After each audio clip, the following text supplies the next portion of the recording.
Okay, so good day. Welcome to our final lesson. This is lesson 3 on gastronomy, food, and culture.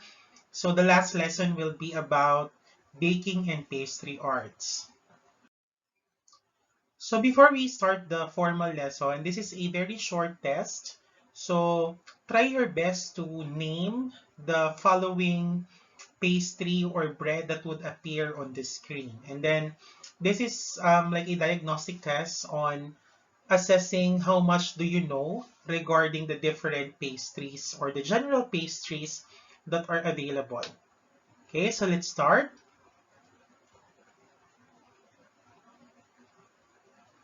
So this is the croissant. This is a French pastry. What about this one? If your answer is pita, you are correct. This is a pita bread, a flat bread. What about this one? So this is a baguette. Again, this is a French bread. What about this one? This is a pretzel. So pretzel is actually a bread, and later you would know that pretzels together with bagels are quite unique in their cooking method because they are not just baked, they are boiled before they are baked. This one is a bagel. This is a white bread. So you are very familiar with this one. What about this one? This is a donut. What about this one? It's an eclair. What about this one? It's a macaron. So this is different from the macaroons. Macaroons are made from desiccated coconut. A macaron is a French cookie. This one is the macaroons. Okay, so how did you do? So if you're able to answer all the different pastries, then maybe you have a very good orientation on the topic, no, about pastry and baking. Now there are quite the um, what do you call this? Baking and pastry is exact science. So it's not only an art, it's actually a science. So unlike cooking in the savory department, let's say you are cooking in the hot kitchen, it's very easy for you to eyeball ingredients. So you can cook as you go, you can add a little bit of this, a little bit of that. But for baking and pastry, it's actually an exact science, meaning it requires a little bit more discipline and, of course, accuracy in terms of the measurements and the weights of your ingredients, how much you put in. So this will now, or taking pastry arts is actually, or it requires you a little bit more discipline, no, when it comes to perfecting, no, the subject. So very important note now that you read recipes. Recipes are, although in the hot kitchen, for example, salads, no, pastas, no, you can write a standard recipe, but it's okay for you to omit some ingredients or sometimes you can substitute, no, but for baking, it's quite different.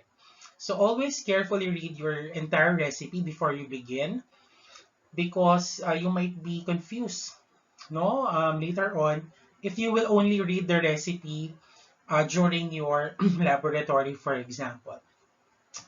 Now remember, in a recipe, the order in which they are used are actually listed that way.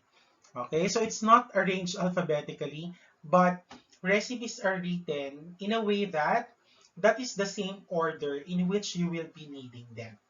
Okay, so if a recipe begins with butter, that means butter is the first ingredient that you are going to use. Okay, so that's one tip.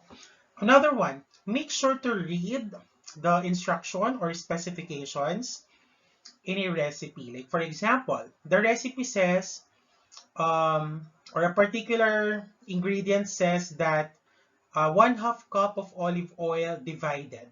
Okay, what does that mean? The divided there, it means that you will not use the olive oil all at once. Okay, so read the recipe carefully. Another example for measurements.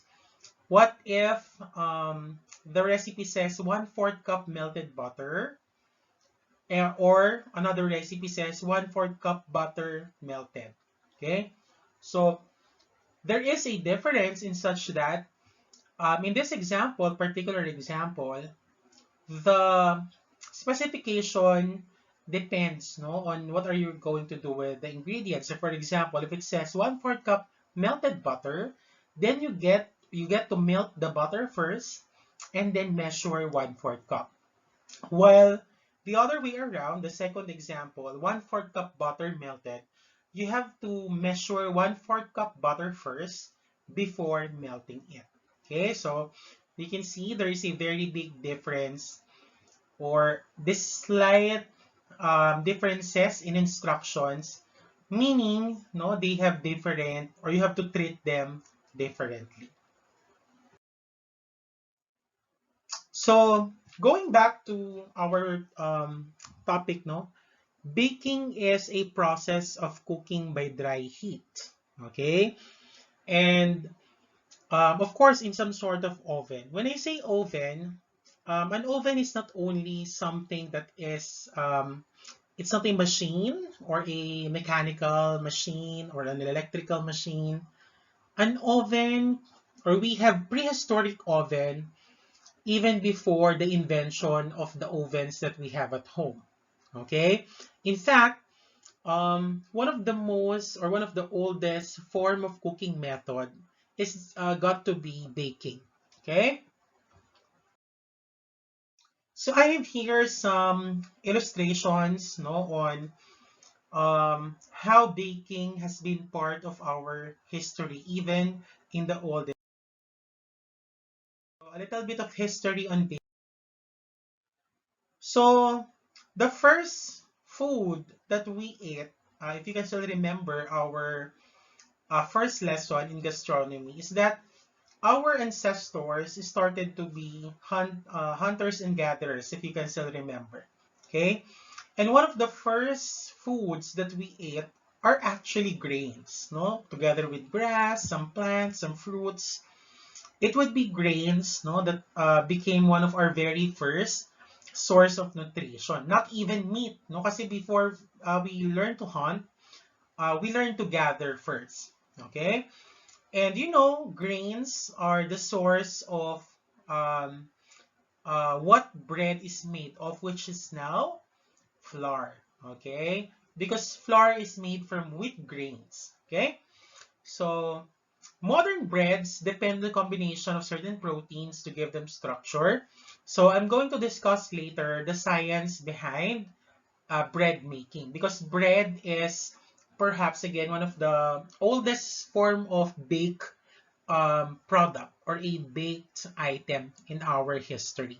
Okay, so we will not only talk about the art of baking, but also the science behind baking.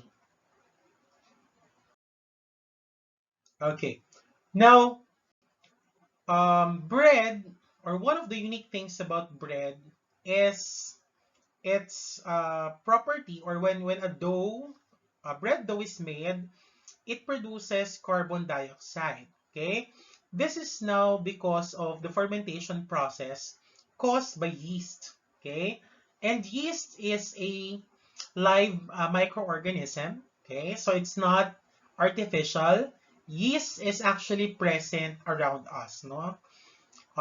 Just give it some time. Kahit na wala kang commercial yeast na ilalagay sa bread, aalsa yung tinapay. Okay?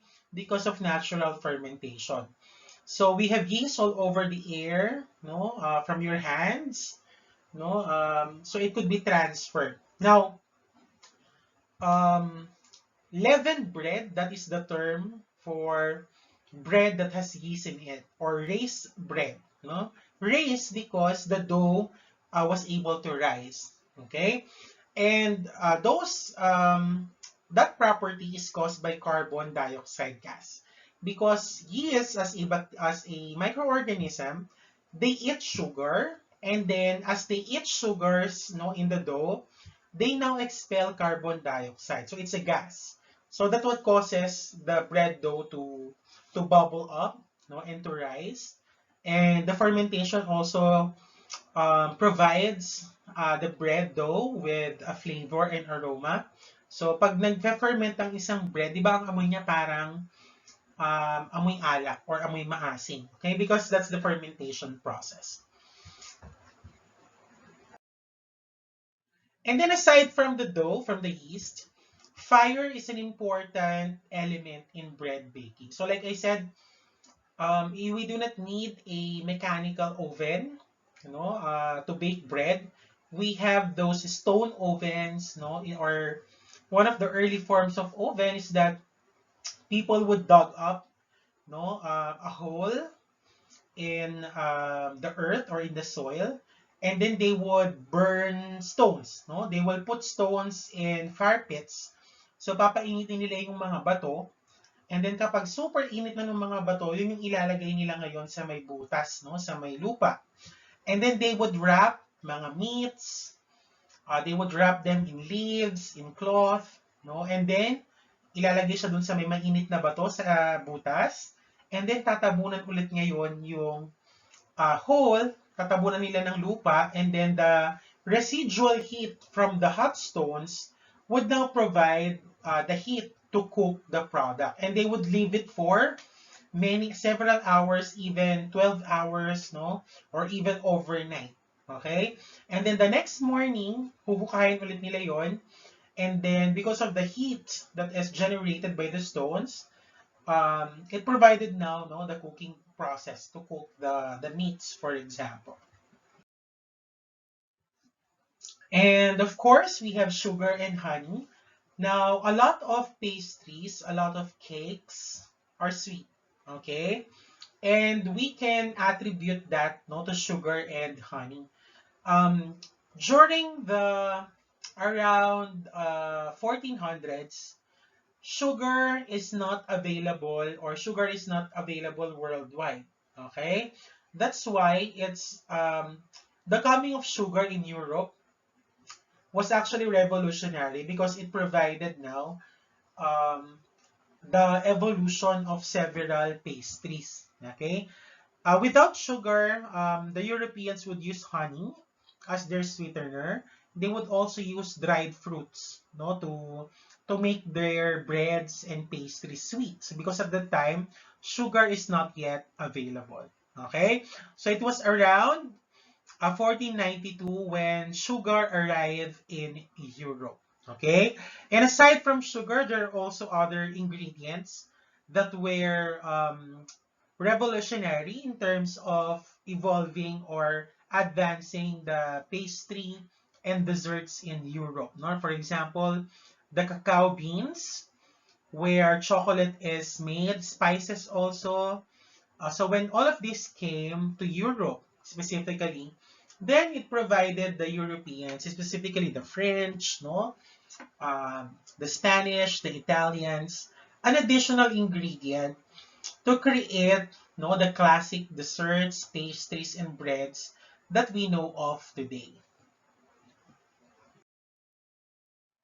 Now, there are a lot of key people that is instrumental in developing and evolving our present day pastry industry, or the pastry department in a kitchen. So please read on the following slides. I'm not going to expound all of them because this is a very long slide.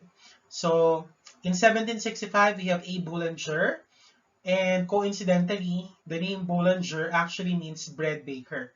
Okay, so he's the one who used the term restaurant.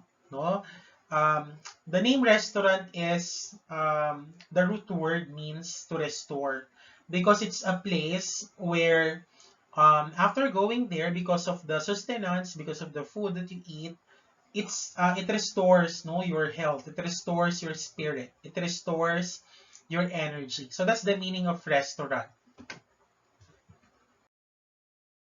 And then we have several key people. We have Paul-Jacques Malvoin and Antoine Augustin Parmentier. So these are important people. They are pastry people. No, that they introduced several books.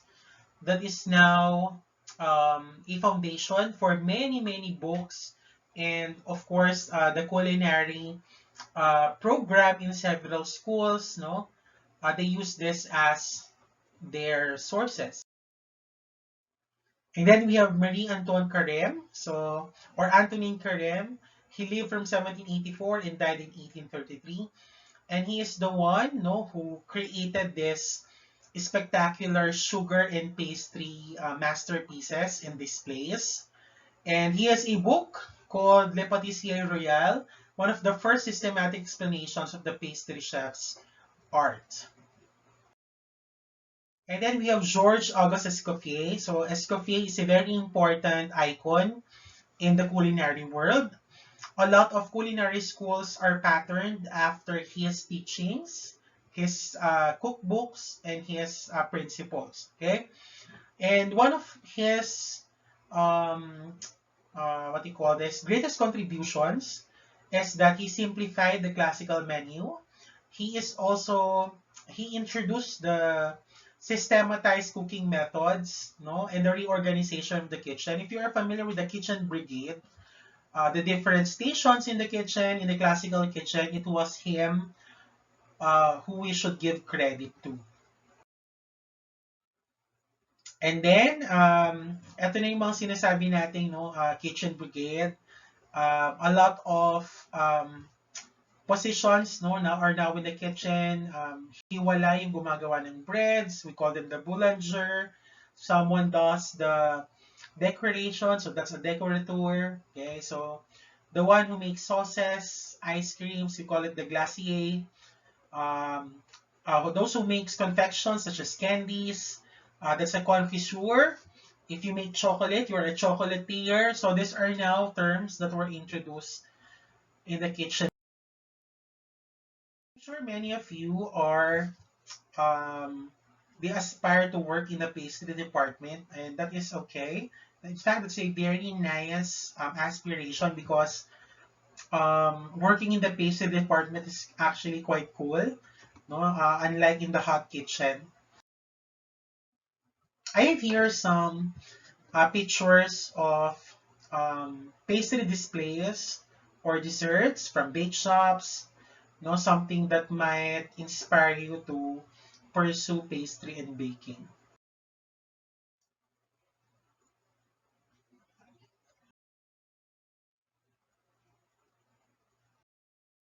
Breads, we have cakes, we have pastries. I myself started a small bakery. Okay, so these are my work. Okay, so we now move on to the basic baking ingredients. So we are going to go by the very basic ingredients. And of course, one of the foundations of every pastry and every bread is the wheat flour. Okay, so wheat flour, so it came from wheat. Wheat is a grain. And perhaps this is the most important part of a bread because this is now the one that gives body to your bread.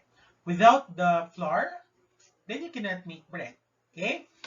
And what's unique about flour or about wheat? So it's the ground byproduct of the whole wheat grains, and it contains um, proteins. Okay? It has proteins. Specifically, we have the glutenin. Glutenin is the one that creates elasticity and chewiness. So it gives now the elastic strands. That's why when you knead the dough, kapag minamasa yung tinapay, di ba elastic siya?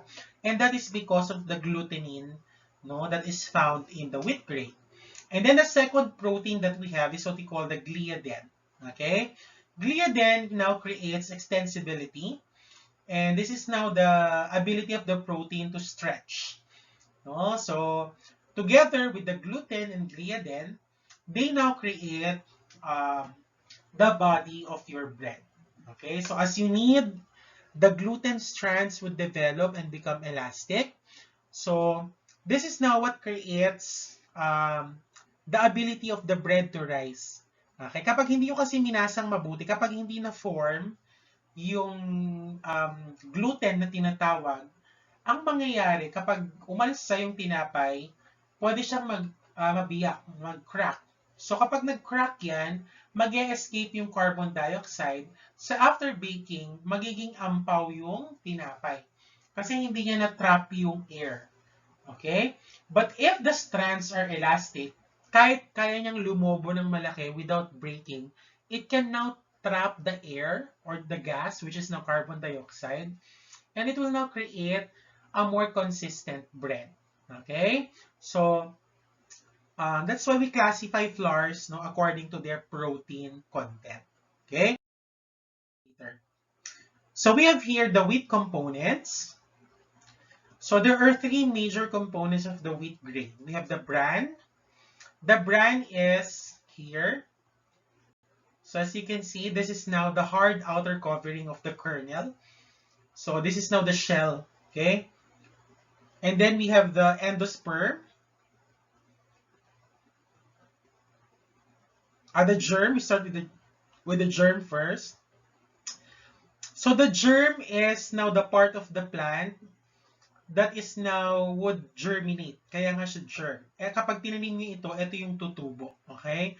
This is now one that would become or grow to become a plant. Okay? And then we have the endosperm.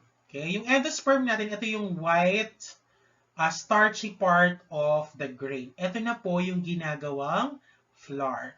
Okay? Ito kaya siya kulay puti. Okay?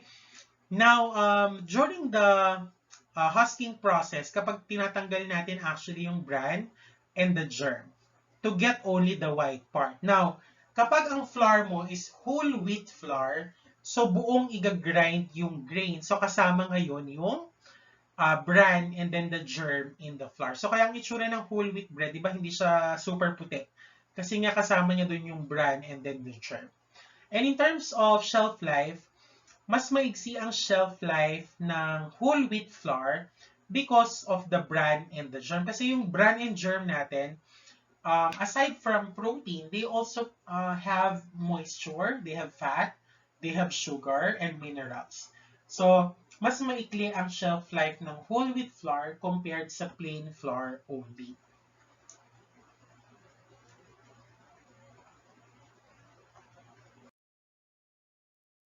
And then, so the reason why, bakit natin mini-mill or bakit natin ginagrind ang grain, wheat grain?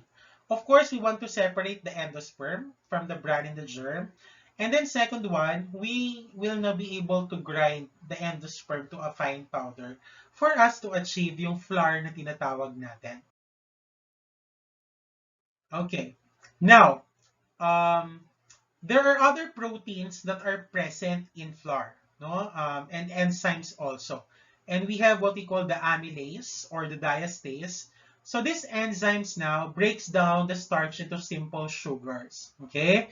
And that's the reason why kahit na walang sugar na ilagay sa flour, meron siyang natural sugar or simple sugars na pwedeng maging pagkain ng yeast in order to ferment the bread. So, technically, hindi mo kailangan lagyan ng asukal ang isang tinapay para ma-assist yung fermentation na tinatawag. Although, the addition of table sugar will actually speed up naman. And if you use commercial yeast, it would speed up the process.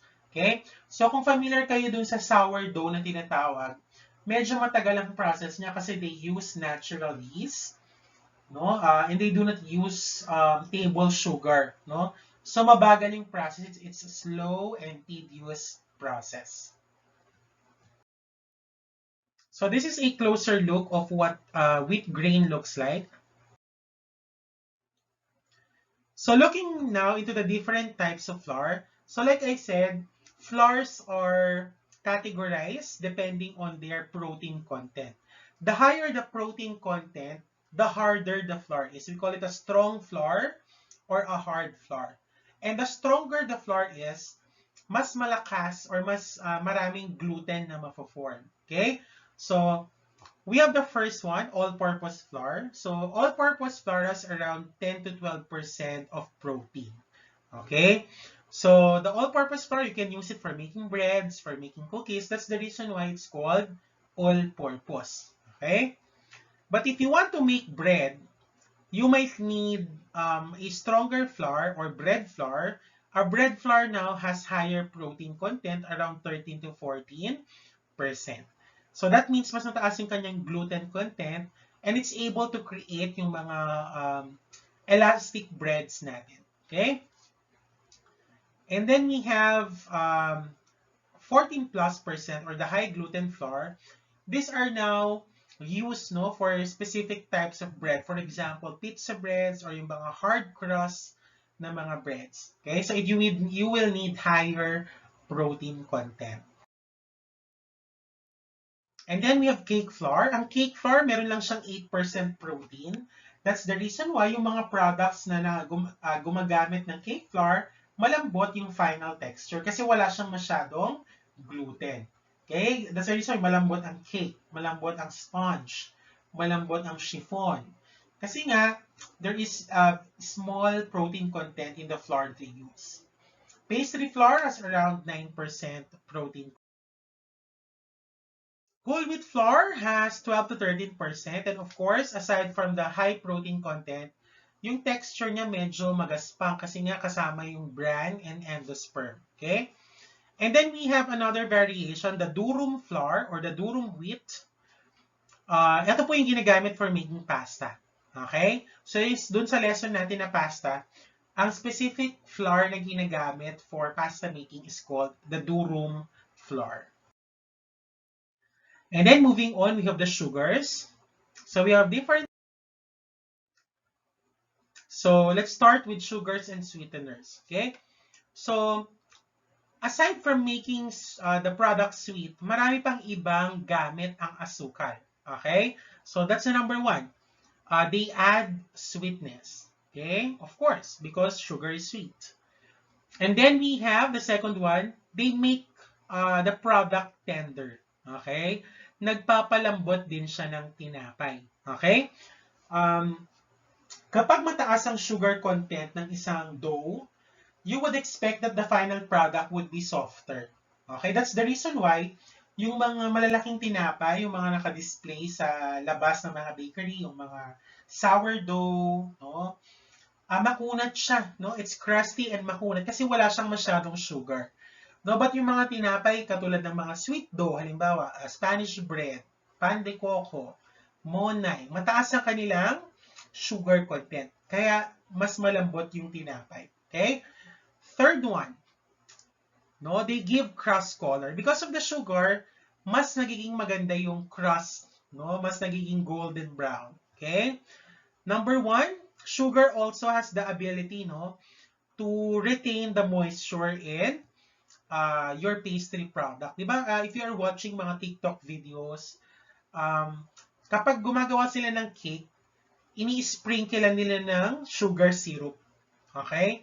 Yung sugar syrup, hindi lang para magbigay ng lasa, but it keeps the cake moist for longer. Okay? Kasi yung sugar, nag-absorb siya ng moisture. So once you put high sugar content in your baked products, mas matagal yung kanyang pagiging moist. Okay? And then it also acts as a creaming agent with fat and foaming agents with eggs. Okay? Di ba nga kapag gumagawa kayo ng cookies, ano ba yung creaming agent natin? Di ba butter and sugar? Okay? Or kapag gumagawa kayo ng meringue or merengue, kailangan nyo ng asukal para ma-whip yung eggs natin. Okay? And of course, finally, sugars provide food for the yeast. Di ba sabi ko, ang pagkain ng yeast ay sugar. And it's not just table sugar. Pwede rin yung mga simple sugar natin, like yung amylase and diastase that are present in wheat.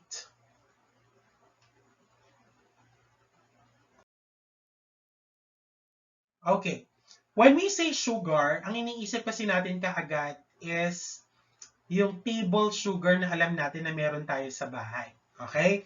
But sugars has many forms, okay? And the chemical name for these sugars is called sucrose, okay? And sugar is technically parte siya ng carbohydrates or it's part of the group carbohydrates. So it includes starches also. And ang starch natin, starch by the way is a form of sugar, okay? Now, there are different types or basic groups of sugars. We have the simple sugars called the monosaccharides. Mono meaning single. And then we have complex sugars called disaccharides. No? Di meaning double. And then we have starches. No? Yung starch natin are or called polysaccharides. They have complex chemical structures than the first two that I mentioned. Okay? So a good example of sucrose as a disaccharide is yung maltose natin or malt sugar, no? Or the sugar found in milk called lactose. Okay? Examples of simple sugars like glucose and fructose. These are sugars that are found in fruits. Okay?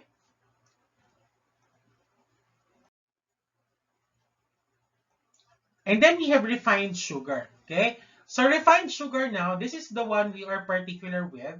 And you can find this in your homes. Or yung granulated sugar na tinatawag natin. Or table sugar. No? Now, in terms of its texture, meron tayong iba't ibang klase ng sugar. The first one, we have the very fine or ultra-fine sugars, also called caster sugar. So it's very fine and it's perfect for making cakes and cookies because the sugar dissolves faster in the batter. Okay? And then we have, but caster sugar is different from powdered sugar, no? Mas pino lang yung caster, no? But it's not powdered yet. And then we have sanding sugars. Ang sanding sugars natin, very coarse. Ibig sabihin, malalaki yung granules. At usually, ang sanding sugar, hindi siya nalulusaw. It is able to retain its crystals after baking. So yung picture na nakikita nyo dito, itong may red and green, ito yung sanding sugar na tinatawag. Okay? And it's called sanding kasi nga, it will retain the shape after baking. Okay? We have another type of sugar. We have the pearl sugar. No? So, I think there's a picture dito. Ayan. Ito yung pearl sugar. Mas malalaki siya kaysa sa sanding sugar and it's usually white. Ginagamit din siya no, to garnish kasi hindi siya nalulusaw. It's not able to melt in high temperature. So, it will maintain the white granules. Usually, nilalagay ito sa pretzels, no? And other baked goods. And then we now go to confectioner sugar. Ito na po yung powdered sugar na sinasabi.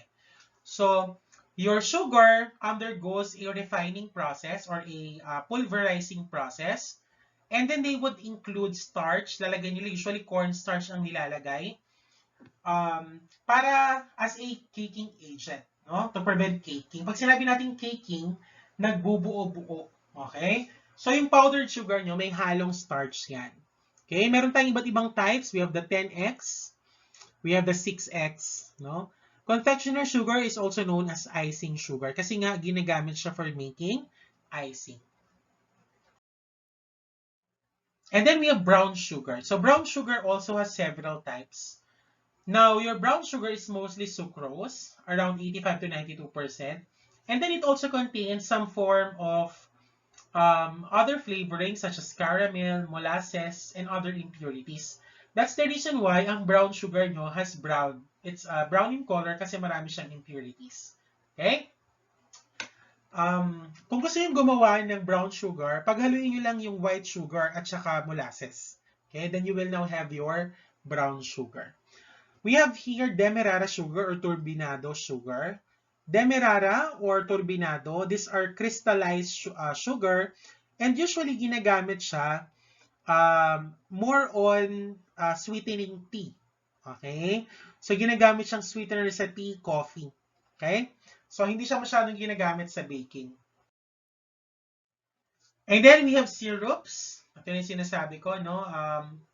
Simple syrup, pag sinabi natin simple syrup, this is 1:1 ang kanyang proportion. 1 part sugar and 1 part water, no? Ginagamit ang simple syrup sa bar, ginagamit siyang sweetener. So, I'm sure meron na kayong bar na subject. So, alam niyo kung anong simple syrup. Pwede rin siyang gamitin sa cake, no? After slicing the cake, pwede niyo siyang buhusan ng syrup para mas matagal yung kanyang shelf life. And then we have molasses. Ang molasses is concentrated sugarcane juice. So kung familiar kayo sa Muscovado sugar, they have the same process in making molasses. Okay? Kaya ang sugarcane, ang asukal pala, ang refined sugar, it starts brown. Okay? Brown muna siya bago maging white. No? So that's the process. And then we have honey. Honey is a natural sugar syrup. It's actually a combination of glucose and fructose. Now we have the different categories of baked products. Okay, so you should know how to categorize the different baked products. We have the first one, the breads or yeast dough. We have pastry. We have bars. We have biscuit and crackers. We have breakfast items. We have cakes, cookies, desserts, pizza, and other baked goods. So let's start with the very first one. We have the yeast dough. Yeast doughs are breads or breads that are leavened. Okay? Or meron siyang pampaalsa. Okay? And gaya ng sabi ko, it's the gluten that gives the body to the flour. It gives body and strength. Okay? So look at this illustration. No? Yung protein ng flours natin, you will look at it as a strand. Okay? Long strand. At habang nininid natin siya, habang minamasa ang tinapay, yung mga strands na yan, nagdidikit-dikit or nagkakabuhol-buhol. Okay? Until such a time, pag tama na yung pagkakamasa mo, your strands na will form a structure para siyang magiging net. Para siyang magiging weave. Okay? At ito na yung nagbibigay ng strength sa iyong tinapay. Kaya niya nang i-trap yung carbon monoxide. Yan. So, that's the reason why lumalaki yung tinapay natin because of the gluten. Okay? Kapag ang flour nalagyan ng tubig, no, and then during the autolysis or when it autolyzes, the enzymes, yung amylase na tinawag natin kanina, it will now break down the starches. Okay? At magsisimula ng kumain yung yeast natin. Okay? So, very important ang sugar, no, ang yeast, at ang gluten, yung mga proteins sa paggawa ng tinapay. And also, the more you need, habang mas maganda ang pang-need mo, it will now assist in making a more consistent crumb. Yung crumb na tinatawag natin, yung interior ng tinapay, mas malambot, mas consistent, okay? Mas matagal din siyang, mas longer din ang shelf life. And then, there are different processes involved in bread making. We have fermentation. So, nabanggit na natin. Fermentation is what happens when yeast cells eat the sugar and the poop, no, or yung kanilang nilalabas is na the carbon dioxide. Okay? That's the reason why kapag nagpapaalsa kayo ng tinapay, ang amoy niya amoy alak. Kasi nga, it produces alcohol. Okay? Nagpo-produce ng alcohol during the fermentation process. Okay? At ang tawag natin doon sa rising or pagpapaalsa is proofing. Okay? Proofing. Malalaman mo na buhay kapag umaalsa. Otherwise, ibig sabihin patay yung yeast na ginamit mo. Okay. Now, in the kneading process, kapag nagmamasa kayo ng tinapay, meron tayong tinatawag na window pane test. No? Ano ba yung window pane test?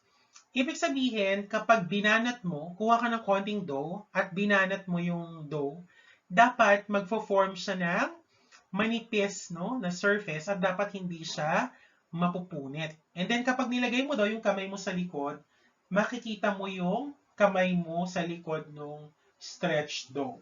Ibig sabihin nun, elastic na at hindi na napupunit yung dough mo. Okay?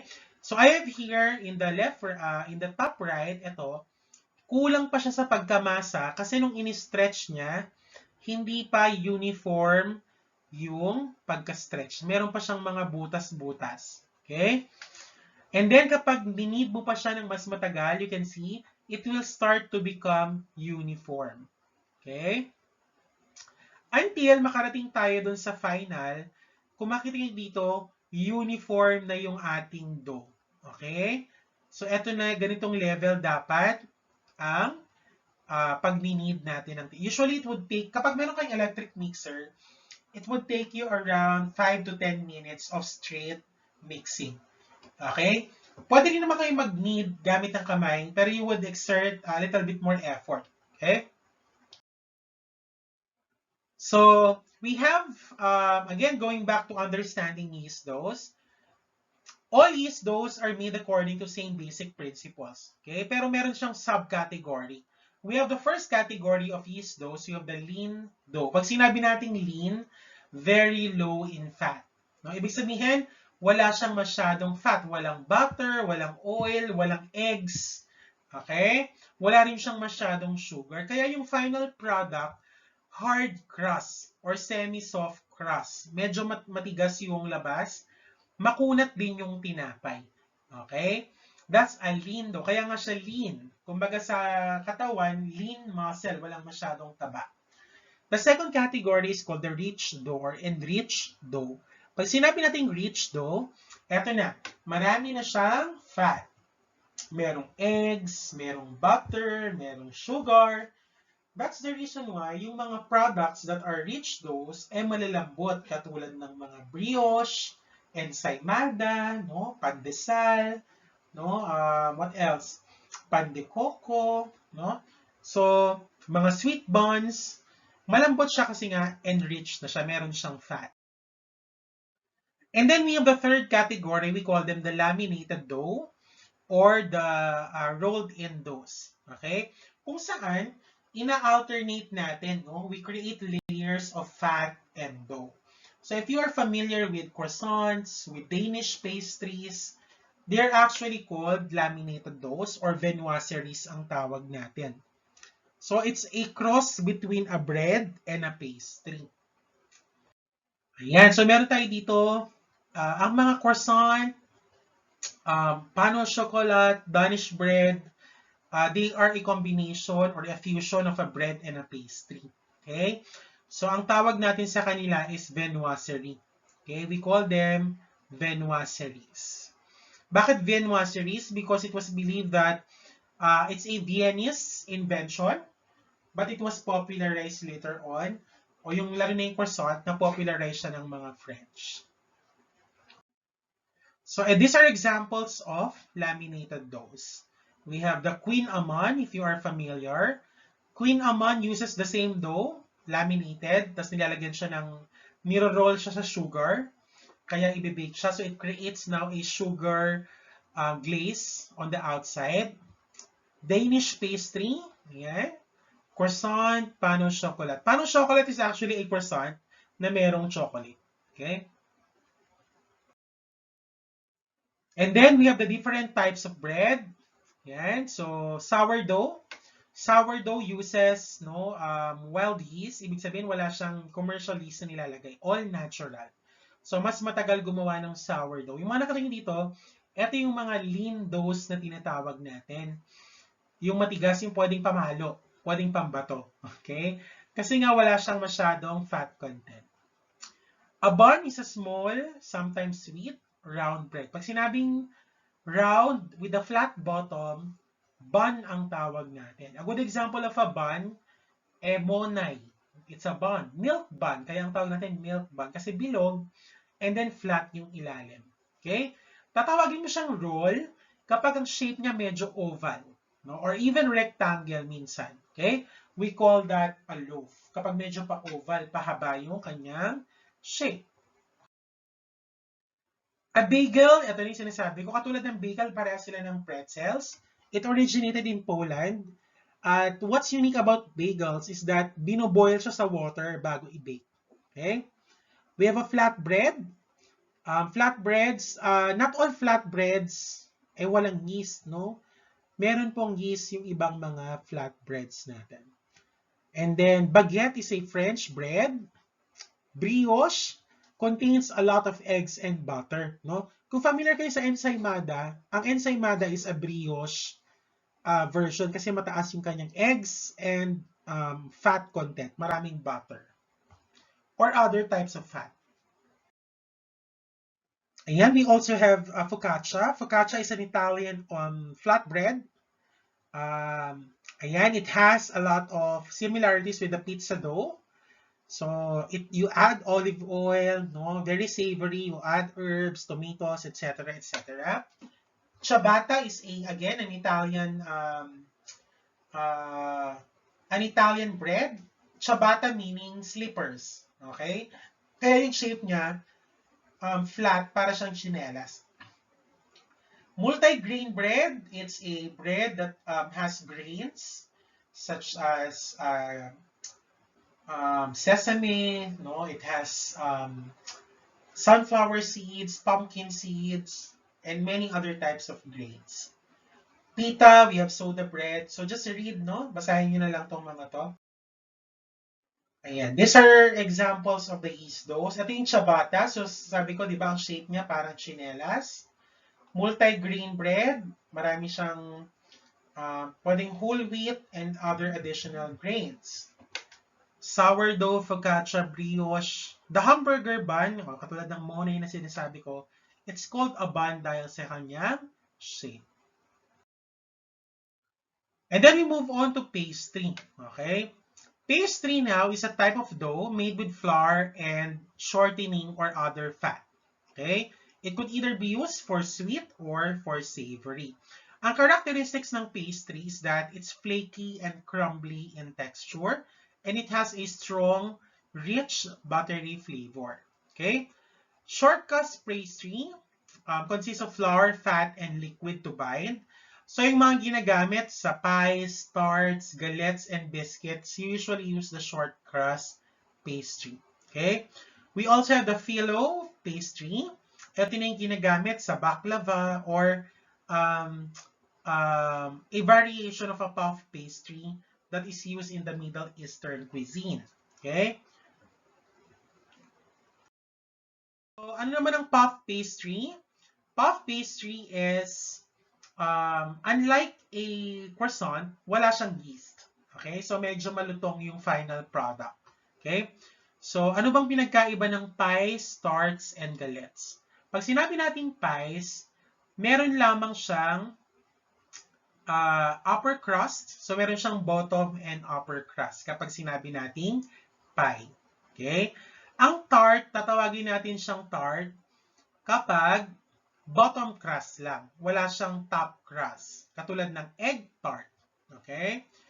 And then, ang galettes naman natin, it's basically a pie, pero wala siyang pie dish. So, ifo-fold-fold mo lang yung kanyang gilid. Ito yung baklava na sinasabi ko using the phyllo pastry. Okay? So, it's a layered pastry. Para siyang lumpia wrapper na pinagpatong-patong ng maraming beses.